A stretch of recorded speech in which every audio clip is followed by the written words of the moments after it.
नमस्कार दोस्तों, स्वागत है आप सभी का एक बार फिर से टेक इन्फो हब में, आपके अपने चैनल में जो which is dedicated for teaching civil engineering software. मैं हूं अंकित और अपन पढ़ रहे थे माइक्रोसॉफ्ट प्रोजेक्ट। दोस्तों, जैसा कि लास्ट वीडियो में भी अपन ने देखा था कि बेसिकली ये जो चैनल है इसमें जितने भी तरीके के आपके सॉफ्टवेयर हैं, आपका गूगल अर्थ हो गया, जेईस हो गया, या प्लानिंग से रिलेटेड सॉफ्टवेयर, एमएसपी और प्राइमवेरा हो गया, स्ट्रक्चर से रिलेटेड सॉफ्टवेयर आपका रेविट स्टेड प्रो हो गया, या वाटर रिसोर्सेज रिलेटेड जो हो गया आपका इपरनेट, वाटरनेट, क्रोपवॉट, सीवरेज के जो भी है सॉफ्टवेयर, ये सभी सॉफ्टवेयर वन बाय वन करके यहाँ पर पढ़ाए जा रहे हैं और एकदम जीरो से स्टार्ट किए जा रहे हैं लेक्चर। खासकर अगर अभी अपन एमएसपी की बात करें, अपन अभी एमएसपी पढ़ रहे हैं, तो एमएसपी के बारे में जीरो से बेसिक डिटेल्स से अपन पढ़ना चालू कर रहे हैं कि एमएसपी क्या होता है, कैसे अपन इसमें डेट्स इंसर्ट करते हैं, कैसे सब चीज़ें अपन प्लान बना सकते हैं। तो आज अपना है माइक्रोसॉफ्ट प्रोजेक्ट का सेकंड लेक्चर। ठीक है, उससे पहले मैं आपको बताना चाहता हूँ कि अगर आपको किसी भी तरीके की कोई भी क्वेरी है, then you can mail us at anurashdevelopers@gmail.com। उसके अलावा आप हमें टेलीग्राम पर भी ज्वाइन कर सकते हैं, उसका भी लिंक यहाँ पर दिया हुआ है, that is civil engineering software. Okay, तो चलिए लेट्स स्टार्ट दिस सेशन। दोस्तों, कल अपन ने देखा था कि फाइल में ऑप्शंस में जाकर के ऑप्शंस में जाकर के अपन जो स्केड्यूल करते हैं उसमें अपन ने देखा था कि अपन कैसे टाइम सेट करते हैं। 9 से 6 बजे का अपन ने टाइम सेट किया था, 8 घंटे की ड्यूटी फिक्स करी थी, 6 hours per 6 week 6 days per week अपन ने इसमें सेट किया था, उसके बाद डेज पर मंथ। और उसके बाद अपन ने देखा था कि अपन गैंट चार्ट में जाकर के भी अपन ने सैटरडे को अपन ने वर्किंग डे बनाया था हॉलीडे से, और संडे को अपन ने हॉलीडे रहने दिया था। ठीक है, तो आज अपन कुछ खास सीखना चालू करते हैं। सबसे पहले अपन क्या करेंगे आज कि प्रोजेक्ट के बाद जैसे प्रोजेक्ट इन्फॉर्मेशन, इसको आपने ओके कर लिया कि जो प्रोजेक्ट की स्टार्ट डेट है दैट इज 1 जून। और उसके बाद आपने देखा कि it is schedule from project start date, क्योंकि मैंने आपको बताया था कि दो तरीके की चीज़ें होती है दोस्तों। दो क्या होती है कि एक तो होती है आपका टॉप टॉप डाउन अप्रोच, ठीक है, एक होती है बॉटम अप अप्रोच। तो मैंने आपको बताया था कि अपन जनरली जो भी वर्क स्टार्ट करते हैं कि अगर अपन को स्टार्टिंग डेट दी हुई है, then we follow the top down approach, और अगर अपन को फिनिश डेट से स्टार्ट डेट अपन को फाइंड करनी है, then we take the reverse calculation and that is called as bottom up approach. ठीक है, फर्दर अपन चलते हैं चेंज वर्किंग टाइम। अब देखना, इसमें देखना, लास्ट टाइम इसमें अपन ने देखा था कि अपन ने इसमें डेज कैसे सेट किए थे, वर्क वीक्स में अपन गए थे। ठीक है, वर्क वीक्स में जाने के बाद में अपन ने डिटेल्स यहाँ से देखी थी कि अपन ने संडे को तो नॉन वर्किंग किया था, उसके बाद Monday, Tuesday, Wednesday, Thursday, Friday, Saturday सबको अपन ने वर्किंग किया था, जिसमें 9 से 1 तो अपन ने एक टाइम रखा था वर्किंग का, और 2 से 6 अपन ने एक सेकेंड शिफ्ट रखी थी, और 1 से जो 2 था वो अपना ब्रेक था। ठीक है, अब अपन देखते हैं कि ये तो हो गई वर्किंग डेज की बात, वर्किंग और नॉन वर्किंग डेज की बात। अब अपन बात करेंगे आज एक्सेप्शन डेज की। एक्सेप्शंस के लिए अपन एक्सेप्शंस जो है यहाँ पर, इस पर क्लिक कर दिया अपन ने एक्सेप्शंस पर। अब अपन देखेंगे, देखिए क्या होता है कि कोई भी प्रोजेक्ट का अगर स्केड्यूल होता है तो उसमें अपन ने सैटरडे संडे ये सब तो फिक्स कर दी कि जो भी संडे आएंगे इस प्रोजेक्ट में उन सब पर हॉलीडे होगा। पर अगर अपन बात करें कि कुछ डेज ऐसे होते हैं जो, देखिए, दो तरीके के डेज होते हैं, एक स्टैंडर्ड और एक नॉन स्टैंडर्ड। ठीक है, मैं 1 मिनट आपको ये बता देता हूँ कि ये जो डेज होते हैं ये दो तरीके के होते हैं अपने।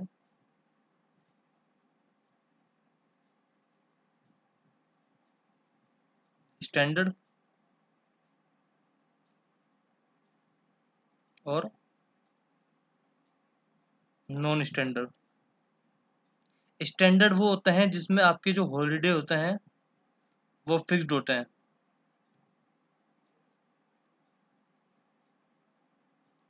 ठीक है, इसकी थोड़ा सा थिकनेस चेंज कर लेता हूँ। और इसमें जो होते हैं आपके हॉलीडेज नॉट फिक्स्ड होते हैं।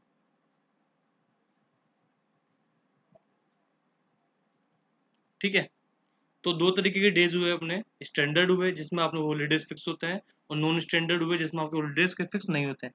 स्टैंडर्ड में जैसा आपका क्या आ जाएगा, आपका 2 अक्टूबर मान लीजिए, 15 अगस्त मान लीजिए, इसके अलावा 26 जनवरी मान लीजिए। ये डेज ऐसे हैं जो थ्रू आउट द ईयर इनकी डेट फिक्स है। डेट फिक्स है इसका मतलब कि इस दिन हॉलीडे आएगा ही आएगा। कुछ भी हो, 2 अक्टूबर, 15 अगस्त, 26 जनवरी, ऐसी चीजें हैं कि इस दिन आपको हॉलीडे आएगा ही आएगा। और जो हॉलीडे नोट फिक्स्ड है, जो कि नोट स्टैंडर्ड है, उसमें आपके प्रोजेक्ट के हिसाब से होता है कि जैसे दिवाली आ गई, होली आ गई, इन सब में क्या रहता है आपका, जैसे दिवाली आ गई, होली आ गई, ये सब चीजें रहती है, ठीक है। तो इसमें आपको अलग से डेट इंसर्ट करनी पड़ेगी, ठीक है। और ये जो है वो स्टैंडर्ड है। तो अपन वापस से एक बार एमएसपी की तरफ चलते हैं, ठीक है। अब मान लीजिए कि मैं कह रहा हूँ कि इस प्रोजेक्ट शेड्यूल में कि जितना भी 15 अगस्त आएगा उस सब में अपन को हॉलीडे रखना है, ओके। तो मैं इसमें मान लीजिए डाल देता हूँ 15 अगस्त हॉलीडे, ओके। 15 अगस्त हॉलीडे, अब आज ये 27 मई से ले रहा है, लेकिन अपन को 15 अगस्त को हॉलीडे, तो 15 अगस्त को डालना पड़ेगा। तो मैं कह लेता हूँ कि 2021 में, 2021 से अपन चालू करते हैं। 15 अगस्त ये रहा, 2021 15 अगस्त से लेकर के, अब देखो 2021 15 अगस्त, साल में एक बार आएगा 15 अगस्त। तो 2000, सॉरी 15 जनवरी, ठीक है 15 अगस्त रख लेते हैं इसको, 15 जनवरी मैंने बाय मिस्टेक कर दिया। एक मिनट, मई जून जुलाई अगस्त, ठीक है ये रहा 15 अगस्त। अब साल 2021 का जो 15 अगस्त है वो अपना हॉलीडे रहेगा। अब अपन को कितने साल तक ऐसा रखना है, अगर 3 साल का प्रोजेक्ट है, 4 साल का प्रोजेक्ट है, तो अपन को कम से कम उतना तो रखना ही है। उसके अलावा भी अगर प्रोजेक्ट आगे डिले भी होता है तो 1-2 साल का अपन और आगे रख सकते हैं। कैसे रख सकते हैं, स्टार्ट डेट हो गई अपनी 15 अगस्त की, 15 अगस्त हो गया। अब इसके आप डिटेल्स में जाएंगे, डिटेल्स में जाने के बाद ये है नॉन वर्किंग, वर्किंग तो है नहीं, अपन अभी किसको फिक्स कर रहे हैं, नॉन वर्किंग को कर रहे हैं। तो अभी अपन ने इसको नॉन वर्किंग कर दिया, ठीक है।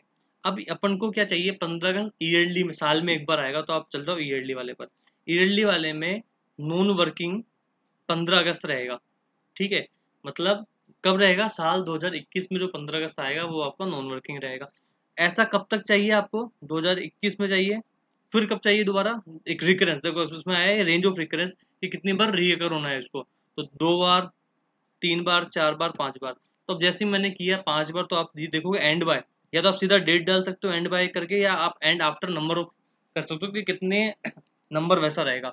तो 15 अगस्त 2025 आ गया, मतलब 2021 में आएगा, 22, 23, 24, 25, 2025 15 अगस्त को ये जो अपन ने चीज सेट करी है, ये चीज डीएक्टिवेट हो जाएगी, मतलब ये फिर एप्लीकेबल होना बंद हो जाएगी। लेकिन 15 अगस्त 2025 तक ये चीज एक्टिवेट रहेगी, ठीक है, और एप्लीकेबल रहेगी। तो क्या हुआ कि 15 अगस्त जो हुआ वो साल में एक बार आता है, अपन ईयरली में गए और अपन ने लिखा भाई 15 अगस्त को ये हॉलीडे रहेगा और ये नॉन वर्किंग है, ठीक है, दिस इज नॉन वर्किंग। ऐसे ही अगर अपन बोले, मैं बोलता हूँ कि अगर 26 जनवरी ये भी अपना हॉलीडे रहेगा, तो 26 जनवरी को आप कैसे रखेंगे,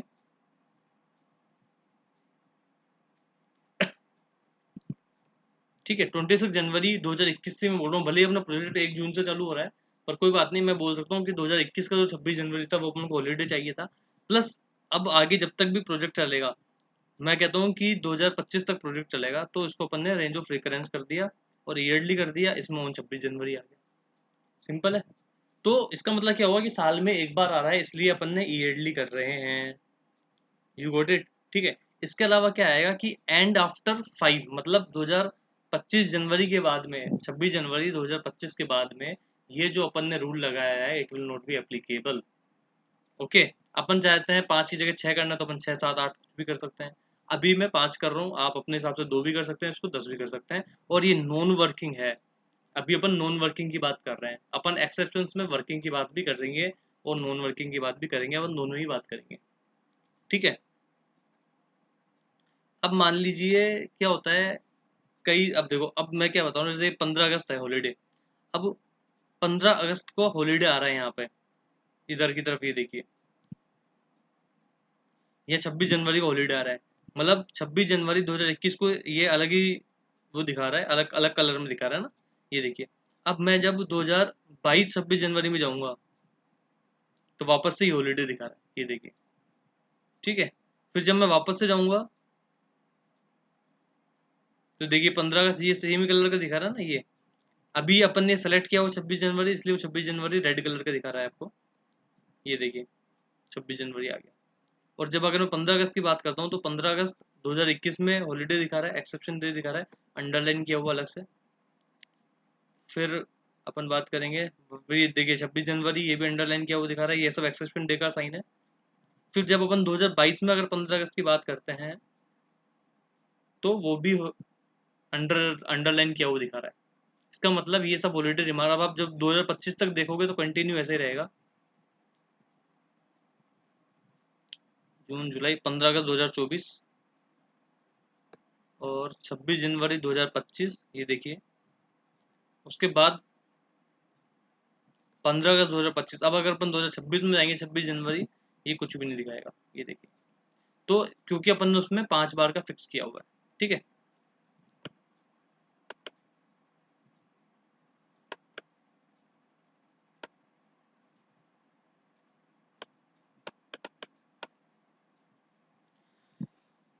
ओके, अब अपन कहते हैं कि मान लीजिए कई प्रोजेक्ट ऐसा होता है, कई कंपनी ऐसी होती है जिसमें सेकंड सैटरडे छुट्टी रहती है, ठीक है। अपन मान के चल रहे हैं कि सेकंड सैटरडे अपना हॉलीडे रहेगा, तो अब अपन इसमें लिख देते हैं सेकंड सैटरडे हॉलीडे, ठीक है।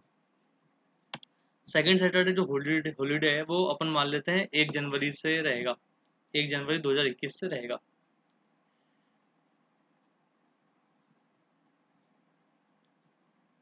1 जनवरी 2021 से अपना सेकंड सैटरडे रहेगा, ठीक है।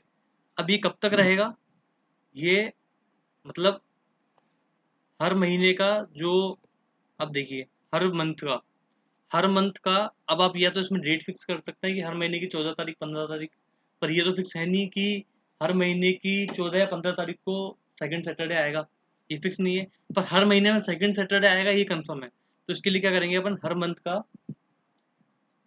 सेकंड जो है, फर्स्ट और ये सेकंड, ये आ गया सेकंड। अब सेकंड क्या है, फ्राइडे नहीं है, सैटरडे है अपन ने। तो हर मंथ का जो सेकंड सैटरडे है वो आ गया of every 1 month, her month का आया है, ठीक है। अब इसको अपन कब तक करना चाहते हैं वो अपने ऊपर डिपेंड करता है कि इसको अपन मान लीजिए 1 साल तक करना चाहते हैं, ठीक है। 1 साल मतलब 12 महीने तक ऐसा करना चाहते हैं, ठीक है। और ये है इसका इंटरवल कि हर महीने का सेकंड सैटरडे को वो हॉलीडे दिखाएगा। अब देखिए इसको अपन एक बार ओके कर देते हैं, ठीक है। अब देखिए सेकंड सैटरडे जनवरी में आया 9 तारीख को, फरवरी में आया 13 तारीख को, मार्च में आया 13 तारीख को, फिर 10 को आया, फिर 8 को आया, फिर 12 को आया। ये इस तरीके से चलता रहेगा, पर 2021 दिसंबर तक ये चलेगा। 2022 से वापस से कंप्लीट नहीं होगा। मतलब देखिए 8 जो जनवरी है 2022 सेकंड सैटरडे है, पर वो छुट्टी नहीं दिखा रहा है, ठीक है। तो ये एक बात हो गई। ये सेकंड सैटरडे हॉलीडे अपन ने रख दिया कि किस तरीके से अपन, अगर कहीं ना कहीं किसी न किसी भी प्रोजेक्ट में किसी ऑफिस में ऐसा रहता है कि सेकंड सैटरडे छुट्टी रहेगी, तो इस तरीके से अपन कर सकते हैं। अब अपन चाहते हैं कि, अब अपन इसी में चाहते हैं कि इसको हर महीने मत रखिए, एक महीना छोड़ के रखिए, अल्टरनेट रखिए। हर महीने का, हर अल्टरनेट महीने का सेकंड सैटरडे जो है वो हॉलीडे रहेगा।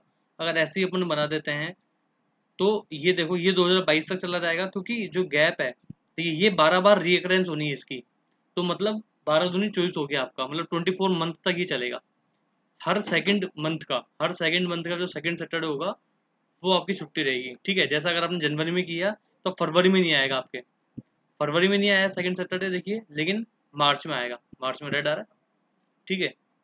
फिर अप्रैल में नहीं आया, मई में आया। तो ये भी आपके ऊपर डिपेंड करता है, इसको आप हर दूसरे महीने, हर तीसरे महीने, चौथे महीने जैसा भी होगा आप बदल सकते हैं, ठीक है। अब मान लीजिए कि आपको रिपोर्ट भेजनी होती है हर सैटरडे, इस तरीके से मान लीजिए कि आपको हर सैटरडे रिपोर्ट भेजनी होती है, या कुछ कुछ ना कुछ काम रहता है सैटरडे का, ठीक है। या फ्राइडे का मान लीजिए कि हर फ्राइडे आपकी मीटिंग होती है, ऐसा मान लीजिए वीक के हर फ्राइडे आपकी मीटिंग होती है, जो कि आप मान लीजिए कि 1 जनवरी से चालू है, ठीक है। इसको आप देखो, डेट का आप टेंशन मत लीजिए, डेट को आप प्रोजेक्ट डेट से भी स्टार्ट कर सकते हैं और नहीं तो ईयरली से भी स्टार्ट कर सकते हैं, उसमें कोई भी आपको फर्क नहीं पड़ेगा। अगर आप चाहते हैं कि मीटिंग आपकी 1 जनवरी से चालू है और हर सैटरडे मीटिंग होती है। ठीक है, तो मीटिंग ऑन सैटरडे अब डेली होगी लेकिन वीकली होगी। वीकली में क्या होगा कि हर फ्राइडे होगी, हर फ्राइडे आपकी मीटिंग होगी। Recover every week, recur every week मतलब हर एक वीक में चाहिए आपको कि हर अल्टरनेट वीक में चाहिए। तो आप मान लीजिए आपको हर तीसरे वीक में आपकी मीटिंग होती है, ऐसा मान लीजिए हर तीसरे वीक में आपकी मीटिंग होती है। तो ये हो गया आपका वीकली का। देखो मैंने आपको ईयरली का बता दिया, मंथली का बता दिया था, अब मैं वीकली बता रहा हूँ कि हर वीक के फ्राइडे को आपकी मीटिंग होती है। और ऐसा आपके चलना है, मान लो जहाँ तक भी डेट है, जहाँ तक प्रोजेक्ट एंड की डेट है उससे भी आप ऊपर ले सकते हैं जो भी है। तो वो हो गया आपकी मान लो 25 टाइम ऐसा आएगा, क्योंकि हर तीसरे वीक मतलब 25 से 75 मतलब 75 वीक्स ऐसे हो गए, 75 वीक्स तक आपकी मीटिंग चलेगी, क्योंकि हर थर्ड वीक में आपकी मीटिंग हो रही है। और ऐसे 25 वीक आएंगे जब आपकी मीटिंग मतलब total 25 meetings will take place. ठीक है, at the interval of 3 month 3 weeks, वो भी कौन सा फ्राइडे को होगी। तो इसको आपने ओके कर दिया। ठीक है, क्योंकि मीटिंग होगी तो आप काम नहीं कर पाएंगे, इस वजह से इसको अभी अपन ने नॉन वर्किंग में डाला है। ठीक है, तो अब क्या किया कि हर तीसरे फ्राइडे को आपकी मीटिंग होगी। तो ये तो आ गया आपका, देखो 22 तारीख का, 9 तारीख का आपका सेकंड सैटरडे, 26 तारीख का आपका, 26 जनवरी का है आपका नेशनल हॉलीडे जो अपन ने कर रखा है। ठीक है, फिर ये देखिए हर थर्ड वीक में हो गया। पहले आपका किस दिन था, 22 में था, अब 1 2 और ये 3, ये हो गया 12 को दोबारा से मीटिंग आ गई। फिर 26 को मीटिंग आ गई आपकी। ठीक है, फिर आपकी 16 को मीटिंग आ गई। तो इस तरीके से ये आपका चलता रहेगा मीटिंग के लिए। अब मान लीजिए कोई डे ऐसे होते हैं, मान लीजिए वेडनेसडे है। ठीक है, जब आपका फर्स्ट शिफ्ट में काम होता है, मतलब हाफ डे रहता है। ठीक है, हाफ डे आपका रहता है। तो अपन मान लेते हैं वही 1 जनवरी से चालू हो रहा है या प्रोजेक्ट डेट से स्टार्ट हो रहा है, ये आप कुछ भी कर सकते हैं दोनों में से, इसमें कोई। ठीक है, तो मान लीजिए हर वेडनेसडे आपका हाफ डे रहता है, तो इसको अपन कर देते हैं वर्किंग डे। वर्किंग डे में क्या होगा कि आप सिर्फ सुबह से, जो सुबह 9 बजे से 9 से 1 ही काम करते हैं, और 2 बजे बाद आप अपन कुछ ऐसा काम करते हैं जो कि वर्किंग टाइम में नहीं आता है, वर्किंग प्रोडक्टिविटी में नहीं आता है।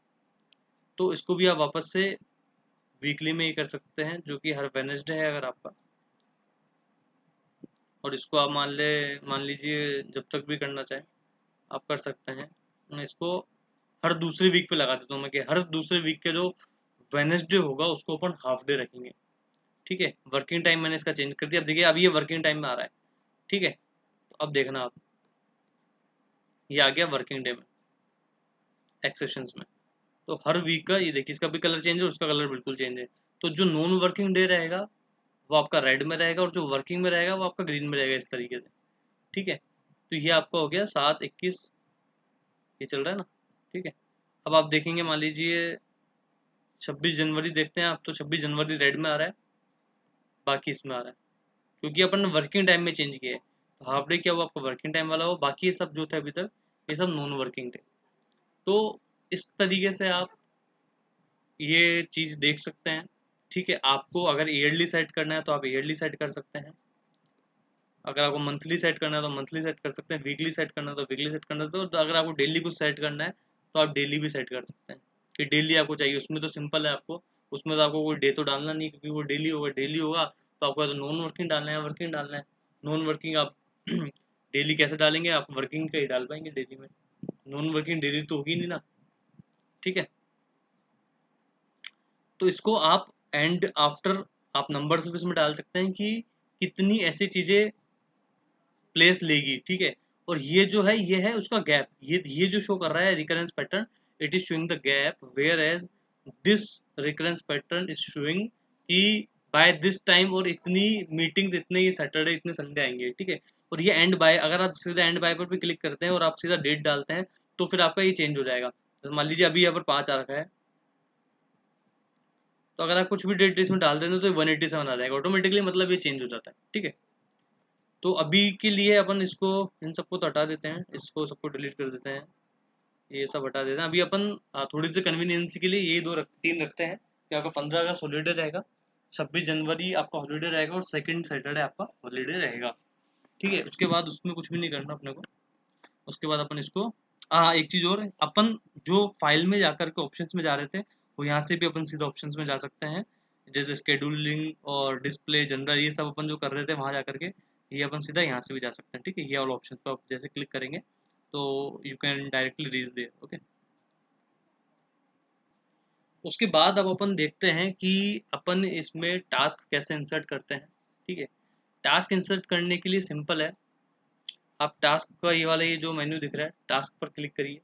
दो तरीके से आप टास्क डाल सकते हैं कि या तो ऐसा करके इस पे गए, पहले इसमें टास्क डाला, एक न्यू टास्क लिखा हुआ है, फिर आपने इसको टास्क ए किया। ठीक है, फिर उसके बाद में टास्क बी आया, फिर उसके बाद में टास्क सी आया। लेकिन सबसे सिंपल यही होता है कि आप सीधा टास्क लिखते जाएं। आप ये पहले इस पर जाएंगे टास्क पर, फिर ये एंटर होगा, फिर इसको हटाएंगे, फिर आप टास्क लिखेंगे। ठीक है, उससे अच्छा है कि आप सीधा इस पर क्लिक करें और task A B C D लिखते रहें, जो भी आपके टास्क है वो सब। इसके अलावा मैनुअली और ऑटो स्केड्यूलिंग में क्या होता है, अभी ये जो है ये सभी अभी मैनुअली स्केड्यूल्ड है। ठीक है, जैसे ही आप इसको कर देंगे, अगर आप इसको ऑटो स्केड्यूल करते हैं तो ये देखिए, ऑटो स्केड्यूल जैसे ही आपने इसको किया तो इसमें क्या आया कि टास्क ए इसने बाय डिफॉल्ट ले लिया एक दिन, और प्रोजेक्ट स्टार्ट डेट इसने सब में 1 जून ले ली। 1 जून से प्रोजेक्ट स्टार्ट हो रहा है और 1 जून को ही खत्म हो रहा है, क्योंकि इसने जो ड्यूरेशन रखी है वो हर प्रोजेक्ट की 1 दिन की रखी है। नंबर 1। नंबर 2 क्या है, आप देखेंगे इसमें जो इसने टाइम दे रखा है वो सुबह 9 बजे का लिया है। तो अपन ने टाइम क्या डाला था, 9 बजे का डाला था, वो 9 बजे का टाइम इसने लिया है। प्लस जो फिनिश डेट का टाइम है वो भी इसने 6 बजे का टाइम लिया है। इसका मतलब जो अपन टाइम वहाँ पे इंसर्ट कर रहे हैं वो टाइम ही यहाँ पर आ रहा है। ठीक है, अब इसको सबको अपन हटा देते हैं यहाँ से।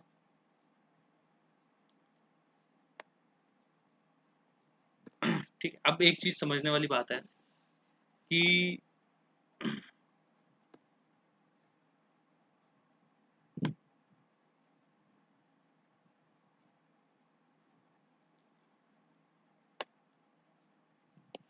अब समझने वाली बात क्या है कि अब अपन इसमें टास्क देखेंगे कि कैसे कैसे टास्क अपन लिखते हैं, क्या क्या डिपेंडेंसी होती है टास्क की। ठीक है, सबसे पहले अगर अपन बात करें, मान लीजिए यहाँ पर एक टास्क है। ठीक है, ये है कोई टास्क ए। ठीक है, जिसको कि कंप्लीट होने में लगता है मान लीजिए 5 डेज। उसके बाद मान लीजिए कोई टास्क बी है, जो जस्ट जैसे ही ये फिनिश होता है, ठीक है, जैसे ही टास्क ए आपका फिनिश हुआ तो उसके फिनिश होते ही टास्क बी स्टार्ट हो जाता है। तो टास्क ए के फिनिश होने के बाद टास्क बी स्टार्ट होता है, जिसको कि लगता है मान लीजिए 3 डेज। ठीक है, टास्क बी जैसे ही फिनिश हुआ, ठीक है, तो एक टास्क है टास्क सी। ठीक है, और टास्क सी जैसे स्टार्ट हुआ, टास्क सी के स्टार्ट होते ही एक और टास्क है टास्क डी। टास्क सी को तो फिनिश होने में लगते हैं मान लीजिए 2 दिन, पर टास्क डी को फिनिश होने में लगते हैं 4 दिन। ठीक है, इसको और थोड़ा सा सही कर लेते हैं अपन।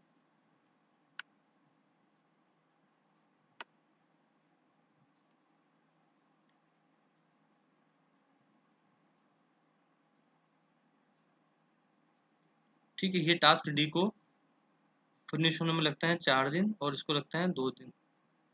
ठीक है, तो टास्क डी कब स्टार्ट हुआ, जब टास्क सी स्टार्ट होगा। और टास्क सी कब स्टार्ट होगा, जब टास्क बी फिनिश होगा। उसके बाद आप मान लीजिए कि जब जैसे ही टास्क डी फिनिश होता है तो टास्क ई है, टास्क ई स्टार्ट हो जाता है टास्क डी के फिनिश होने के बाद, जिसको लगता है कि 5 डेज। ठीक है, और टास्क ई अगर फिनिश होगा तो टास्क ई के फिनिश होने के साथ ही टास्क एफ भी फिनिश होगा। मतलब की बार क्या है, टास्क एफ जो है वो ई के फिनिश से रिलेटेड है, ना कि ई के स्टार्ट से। ठीक है, जबकि टास्क एफ को लगते हैं 10 दिन। ठीक है, अब जैसे एफ फिनिश होता है तो इसके 2 दिन बाद में, ध्यान देना, इसके 2 दिन बाद में टास्क जी स्टार्ट होता है। ठीक है, 2 दिन बाद में टास्क जी स्टार्ट होता है, जिसको कि टाइम लगता है मान लीजिए 7 डेज। ठीक है, और इसको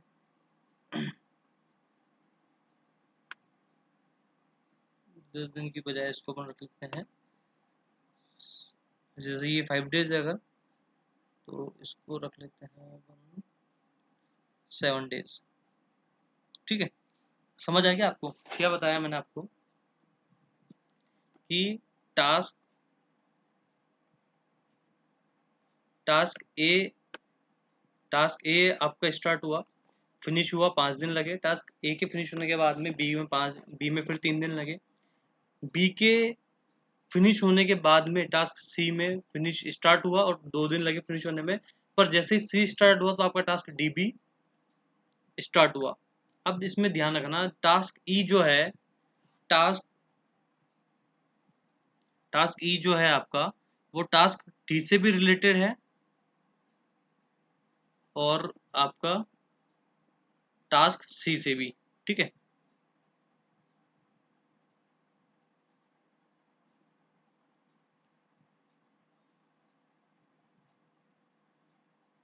टास्क ई आपका दोनों से कनेक्टेड है, आपका सी से भी कनेक्टेड है और आपका डी से भी कनेक्टेड है। इसके बाद जैसे टास्क डी कंप्लीट हुआ तो आपका ई भी कंप्लीट हुआ, पर ई के कंप्लीट होने के साथ साथ ही आपको टास्क एफ भी कंप्लीट करना है, भले वो स्टार्ट कभी भी हो। इसके अलावा फिर आपका टास्क जी कंप्लीट होता है टास्क डी ई एफ के 2 दिन कंप्लीट होने के बाद में। अब इसमें समझने वाली बात क्या है, बहुत सिंपल से रिलेशन है, वो रिलेशन आपको समझना है। देखो, एक तो होता है आपका एफ एस, एक होता है आपका एस एस, एक होता है आपका एफ एफ। ठीक है,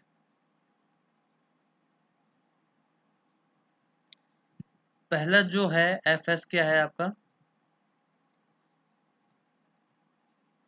फिनिश टू स्टार्ट। कि जब कोई टास्क फिनिश होगा तो वो टास्क स्टार्ट होगा। मतलब अगर कोई टास्क फिनिश होता है, प्रीवियस टास्क अगर फिनिश होता है, तो आपका नया जो उसका टास्क है, आगे वाला जो टास्क है, सक्सेसर टास्क जिसको कहते हैं, वो आपका स्टार्ट होगा। एस एस क्या हो गया आपका, स्टार्ट टू स्टार्ट। ठीक है, हैंड राइटिंग में बच जाना। इसके बाद स्टार्ट टू स्टार्ट का क्या मतलब हुआ, जैसे ही देखो फिनिश टू स्टार्ट मतलब कि जैसे ही ए स्टार्ट हुआ और फिनिश हुआ, ए के फिनिश होते बी स्टार्ट हो गया, तो बी के लिए जो ए है, ए के आपका प्रेडिसेसर हो गया, और ए के लिए बी आपका क्या हो गया, सक्सेसर हो गया। ऐसी तरह सी के लिए जो बी है आपका प्रेडिसेसर हो गया और बी के लिए जो सी है आपका सक्सेसर हो गया। ठीक है, पर डी के लिए सी प्रेडिसेसर है। क्यों प्रेडिसेसर है, क्योंकि जो डी है वो आपका सी के ऊपर डिपेंडेंट है। ठीक है, जो डी है आपका वो सी के ऊपर डिपेंडेंट है, इसलिए डी के लिए जो सी है वो प्रेडिसेसर हो गया और सी के लिए डी सक्सेसर हो गया। इसी तरह ई के लिए जो डी है वो आपका प्रेडिसेसर है और डी के लिए जो ई है वो आपका सक्सेसर है। ठीक है, इसके बाद स्टार्ट टू स्टार्ट आ गया। और अब देखो, start to finish to start समझा दिया मैंने आपको कि बी के लिए ए क्या है, फिनिश टू स्टार्ट है। और एस एस कब आएगा स्टार्ट टू स्टार्ट में, जब आपका सीओडी होगा, कि जिस दिन सी स्टार्ट हो रहा है उसी दिन से आपका डी भी स्टार्ट हो रहा है। इट मीन्स डबल एस का रिलेशन है इसमें। एफ हो गया फिनिश टू फिनिश, कि जिस दिन ई फिनिश होगा उस दिन आपका एफ भी फिनिश हो जाएगा। ठीक है, जिस भी दिन ई फिनिश होगा उस दिन आपका एफ भी फिनिश हो जाएगा, भले ही एफ स्टार्ट कभी भी होना हो। तो एफ एफ हो गया आपका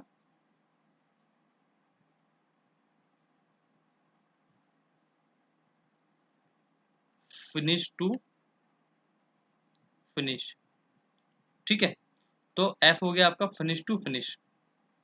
ये रिलेशंस ही सबसे ज्यादा काम आते हैं, इनसे ज्यादा रिलेशंस अपने यहाँ पे काम नहीं आते। एक रिलेशन और होता है आपका जिसको आप बोल सकते हो एस एफ। एस एफ क्या हो गया आपका? Start to finish. ठीक है। एस एफ कब होगा स्टार्ट टू फिनिश? की कोई जो अगर मतलब बी आपका फिनिश हो गया हो और ए आपका स्टार्ट हो, तो ऐसा कभी हो सकता है? ऐसा अपने यहाँ की एक्टिविटीज में नहीं हो सकता। पर कोई ऐसी इंडस्ट्री, पैकेजिंग इंडस्ट्री वगैरह होती है जिसमें पैकेजिंग और क्वालिटी साथ साथ चलता है, तो क्या होता है कि अगर एक आगे की एक्टिविटी जैसे क्वालिटी आपकी सक्सेसर एक्टिविटी हो गई, तो जैसे क्वालिटी चेकिंग उसका हुआ तो फिर पैकेजिंग चालू होगी, तो उस मामले में ये वाला जो रिलेशन है काम में आता है आपका S F start to finish. Otherwise आपके ये तीन रिलेशंस ही सबसे इंपॉर्टेंट है। ठीक है। और उसमें भी सबसे ज्यादा इंपॉर्टेंट कौन सा है आपका? ये वाला फिनिश टू स्टार्ट वाला। फिनिश टू स्टार्ट वाला सबसे ज्यादा काम आता है। ठीक है। तो अब अपन चालू करते हैं और अपन ये जो चार्ट है इसी को अपन टास्क वाइज डालते हैं और फिर आप देखिएगा कि कैसे ये काम करता है। देखिए, task A B C D, task E, task F और टास्क जी। ठीक है। अब टास्क ए को कंप्लीट होने में लग रहे हैं 5 डेज, बी को कंप्लीट होने में लग रहे हैं 3 डेज, सी को लग रहे हैं 2 और डी को लग रहे हैं 4। टास्क ई को लग रहे हैं 5 और एफ को लग रहे हैं 7 और जी को लग रहे हैं 7। ठीक है। अब अपन ने क्या कहा, जो प्रोजेक्ट की स्टार्ट डेट है वो अपन ले लेते हैं। प्रोजेक्ट की स्टार्ट डेट क्या 1 जून है, तो ऑटोमेटिकली 1 जून इसमें आ रखा है। अब देखो 1 जून से अगर अपन दिन में चलते हैं तो वो 5 दिन लगता है, मतलब 5 जून को ये प्रोजेक्ट खत्म, मतलब 5 जून को ये जो एक्टिविटी टास्क है वो कंप्लीट हो जाएगी। तो इसके लिए तो कोई प्रीडिसेसर अपन को चाहिए नहीं। एक चीज और मैं आपको बता दूं कि इसमें जो प्रीडिसेसर होता है वो ऑटोमेटिकली आपका फिनिश टू स्टार्ट वाला लेकर के चलता है। मतलब बाय डिफॉल्ट जो प्रीडिसेसर है वो आपका वो ये वाला जो फिनिश टू स्टार्ट है वो लेकर के चलता है। ठीक है। अगर कोई भी प्रीडिसेसर अपन ने इसमें नहीं डाला तो वो फिनिश टू स्टार्ट लेकर के चलता है ऑटोमेटिकली। तो इसमें अपन ने कुछ भी नहीं डाला। टास्क बी, टास्क बी कब कंप्लीट होगा? जब टास्क ए कंप्लीट होगा तो फिनिश टू स्टार्ट लगेगा, पर by default finish to start है तो अपन इसमें क्या लिख देते हैं 1। ठीक है। अपन ने इसमें जैसे ही 1 लिखा तो ये इसके डेट दे देगा कि जैसे 5 तारीख को आपका ये टास्क फिनिश होगा तो 7 तारीख को आपका ये टास्क स्टार्ट हो जाएगा। अब इसमें ध्यान देना, 5 जून के बाद तो 6 जून को स्टार्ट होना चाहिए था सुबह 9 बजे से, पर ये 6 को क्या आ रहा है, 6 को आपका संडे आ रहा है। इस वजह से टास्क 6 की बजाय 7 से स्टार्ट होगा। ठीक है। क्योंकि अपन ने संडे को क्या कर रखा है, नॉन वर्किंग डे में कर रखा है। ठीक है। अब आप इंटरकनेक्ट करना समझ जाइए। ठीक है। इसके बाद आप आ जाइए टास्क सी पे। टास्क सी कब कंप्लीट होगा? जब आपका टास्क बी कंप्लीट होगा। इसका मतलब जो टास्क बी है वो सी के लिए प्रीडिसेसर है और फिनिश टू स्टार्ट लगेगा उसमें। तो इसमें अपन क्या कर देते हैं, लिख देते हैं ओनली 2। ठीक है। तो इसमें क्या आएगा कि सीधा जैसे ही टास्क आपका जो बी है वो 9 तारीख को शाम को 6 बजे कंप्लीट होगा, इधर आपका जो टास्क सी है वो सुबह 9 बजे से इमीडिएट स्टार्ट हो जाएगा। ठीक है। अब आता है टास्क डी पर। टास्क डी क्या है? टास्क डी है कि आपका जैसे ही टास्क सी स्टार्ट होगा तो आपको टास्क डी भी स्टार्ट करना है। इसका मतलब देखो 1 तो ये था 1 मतलब टास्क है। टास्क बी के लिए अपन ने 1 लिखा टास्क ए को। टास्क सी ये सेकंड नंबर, ये जो 1 और 2 सीरियल नंबर है ये वाले सीरियल नंबर है। ठीक है, ध्यान देना।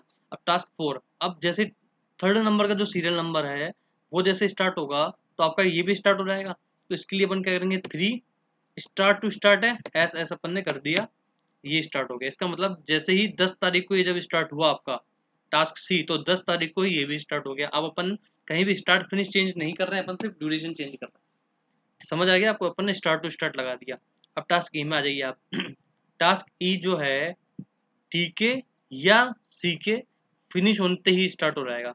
इसका मतलब सीरियल नंबर 5 थर्ड और फोर्थ से कनेक्टेड है तो अपने थर्ड कोमा फोर्थ लगा दिया कि जैसे ही थर्ड और फोर्थ में से जो भी लेट फिनिश होगा उसके फिनिश होने के बाद ही जाएगा। क्योंकि अब देखिए ये तो 11 तारीख को फिनिश हो गया था टास्क सी, तो पर जो टास्क डी है वो आपका 14 को फिनिश हुआ। तो अपन ने टास्क ए में क्या किया, इधर ये टास्क डी के फिनिश होते ही अपन ने ई लगा दिया। ठीक है, ऐसा नहीं कि अपन ने ओनली की 3 क्लिक कर दिया, 3 क्लिक करता था तो ये टास्क ई जो है 12 तारीख से स्टार्ट हो जाता। पर अपन को क्या करना था कि टास्क ई को सी और डी की कंप्लीट होने के बाद करना था, दोनों से कनेक्टेड था, इसलिए 3,4 किया। और 14 की बजाय 14 को जैसे टास्क ए आपका कंप्लीट, टास्क डी कंप्लीट हुआ, अपन ने टास्क ए को लगा दिया। अब देखना कि जो टास्क एफ है, टास्क एफ आपका क्या कर रहा है कि जैसे ही ई फिनिश होगा तो टास्क एफ फिनिश होगा। ड्यूरेशन भले ही कुछ भी हो, कब से चालू होगा वो भी नहीं पता। तो टास्क सीरियल नंबर जो 6 है उसके लिए सीरियल नंबर 5 से अपन क्या लिंक बैठाएंगे, 5 एफ एफ मतलब आपका फिनिश टू फिनिश हो गया। इसका मतलब इसकी जो फिनिश डेट आएगी वो भी क्या आनी चाहिए, 19 जून 2021 6 बजे शाम तक। तो 19 जून 2021 शाम 6 बजे तक, और स्टार्ट ऑटोमेटिकली ले लेगा क्योंकि ड्यूरेशन अपन ने सब में डाली हुई है। उसके बाद टास्क जी कुछ भी नहीं है, जैसे ही एफ कंप्लीट होगा उसके 2 दिन बाद चालू होगा। तो 6 एफ एस +2 कर दिया, मतलब 2 दिन बाद चालू होगा। इसका मतलब ये जैसे फिनिश हुआ, 19 को फिनिश हुआ तो 2 दिन ले लेगा आगे से 21 का। तो ये हो गया 6 FS+2। तो 21 नहीं लिया इसने क्योंकि यहाँ पर पक्का कुछ ना कुछ शायद सैटरडे संडे की छुट्टी होगी, इस वजह से। हाँ देखिए, जैसे इसकी छुट्टी थी तो इसने 23 तारीख से ले लिया, 2 दिन लिया जैसे। तो इसका एक का संडे आ गया, एक दिन संडे आ गया बीच में, और बाकी ये 2 दिन आ गया। ठीक है, तो ये 2 दिन मतलब मंडे और ट्यूसडे जो है वो इसने ले लिया बाद में, और सैटरडे को टास्क खत्म, और संडे वैसे छुट्टी रहती है, उसके 2 दिन बाद में इसने लिया। तो मतलब ध्यान रखना कि जब अपन +2 +3 ये सब आपका लीड्स एंड लैग्स होते हैं, ये अपन अभी नेक्स्ट लेक्चर में पढ़ेंगे। तो ये सब चीजें भी मतलब जो नॉन वर्किंग टाइम है वो बिल्कुल हटा दिया जाता है। अगर +2 अपन कर रहे हैं तो भी अपन नॉन वर्किंग को तो नॉन वर्किंग ही रखेंगे, अपन वर्किंग को ही काउंट करेंगे कि उसके 2 दिन बाद ही चालू होगा, 2 दिन वर्किंग डेज हो गया वो। ठीक है, तो इस तरीके से ही आपका गैंट चार्ट बन के आ गया दोस्तों। ठीक है, सिंपल है। तो अपन ने आज क्या देखा कि प्रीडिसेसर और सक्सेसर क्या होता है, और ये किस तरीके से काम करता है, किस तरीके से अपन टास्क इंसर्ट करते हैं, और किस तरीके से अपन इन सब में डेट्स वगैरह डालते हैं। ठीक है, इसके बाद नेक्स्ट लेक्चर अपन करेंगे, नेक्स्ट लेक्चर में अपन देखेंगे और आगे क्या क्या होता है इसमें, माइलस्टोन क्या होता है, और बाकी सब चीज़ें जो क्रिटिकल टास्क होते हैं वो सब क्या होता है, वो सब चीज़ें अपन धीरे धीरे वापस से स्टार्ट करेंगे।